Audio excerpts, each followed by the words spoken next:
गेहूं की महंगाई आने वाले दिनों में और भड़क सकती है। ब्लैक सी के रास्ते यूक्रेन के अनाज को वैश्विक बाजार में सप्लाई करने वाली डील से रूस पीछे हट गया है, जिस वजह से वैश्विक बाजार में गेहूं की सप्लाई घटने की आशंका बढ़ गई और इसी आशंका की वजह से ग्लोबल मार्केट में गेहूं की कीमतें 5 से 6% तक उछल गई हैं।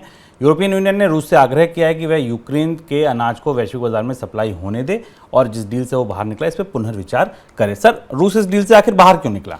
रूस का मानना यह है कि यूक्रेन और ब्रिटेन यूक्रेन के साथ मिलकर रूस पर जवाबी हमला कर रहे हैं। ब्रिटेन और पश्चिम के देश यूक्रेन की मदद कर रहे हैं और जिस वजह से रूस को इस डील से वापस लेना होगा। हमने मनी सेंट्रल के दर्शकों को याद दिला दें कि हमने इस पर विस्तार से एक बार चर्चा की थी और हमने कहा था कि अगर ये डील टूटी तो इसका बड़ा असर दुनिया में अनाज की कीमतों पर दिखेगा और 2 हफ्ते के भीतर हमें ये सामने दिखाई दिया कि डील से रूस बाहर निकल रहा है और दुनिया के बाजार में अनाज की कीमतें 5% बढ़ चुकी हैं।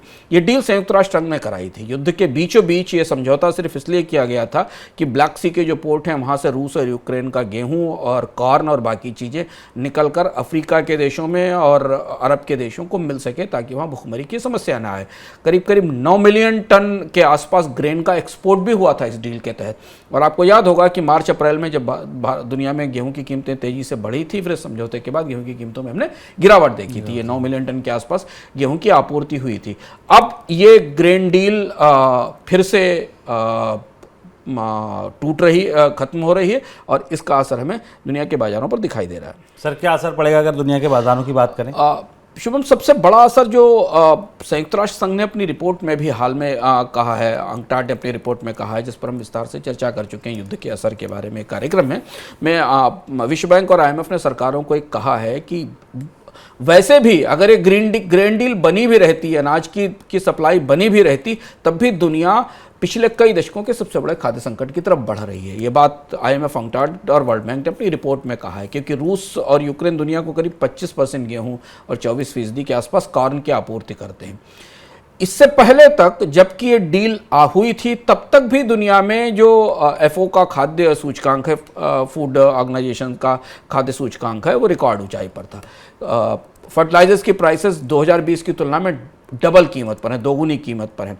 माल ले जाने वाले जो शिपिंग्स के किराए हैं वो 3 गुने से ज़्यादा बढ़ चुके हैं। अब जो मौजूदा परिस्थिति बन रही है उसमें ये बात अंकटाड ने भी अपनी रिपोर्ट में कही थी कि जो फसल का अगला सीजन आ रहा है उसमें कई जगह मौसम की मार भी दिखाई दे रही है और इसलिए शायद अमेरिका ने, यूनाइटेड नेशंस ने इतना दबाव देकर रूस से कहा है कि अगर वो इस अनाज की आपूर्ति की सप्लाई से बाहर निकलता है तो दुनिया के एक बड़े हिस्से में अनाज की समस्या होगी। और उन्होंने बताया है कि 41 देशों में करीब 17 से 18 करोड़ लोगों को इस खाद्य संकट का असर पड़ेगा। ग्लोबल मार्केट में भाव बढ़ने का असर भारतीय बाजार पर भी पड़ सकता है। फिलहाल दिल्ली में गेहूं का भाव 2700 रुपये प्रति क्विंटल के करीब है। भारतीय बाजार में सरकार की तरफ से संकेत दिया गया है कि केंद्रीय पूल से खुले बाजार में गेहूं का स्टॉक बेचा जाएगा ताकि गेहूं की कीमतों पर लगाम लगाई जा सके। सर, खुले बाजार में गेहूं की बिक्री का असर क्या होगा? कीमतें घटेंगी?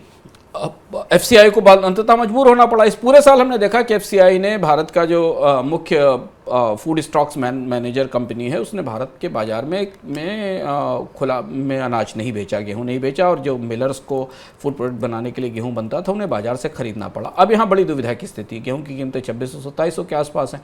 अगर अपने स्टॉक से FCI गेहूं बेचने की तैयारी करता है, जिसका संकेत दिया जा रहा है, शायद 2 से 3 मिलियन टन के आसपास गेहूं बेचने की बात कर रहा है, तो इससे स्टॉक में कमी आएगी।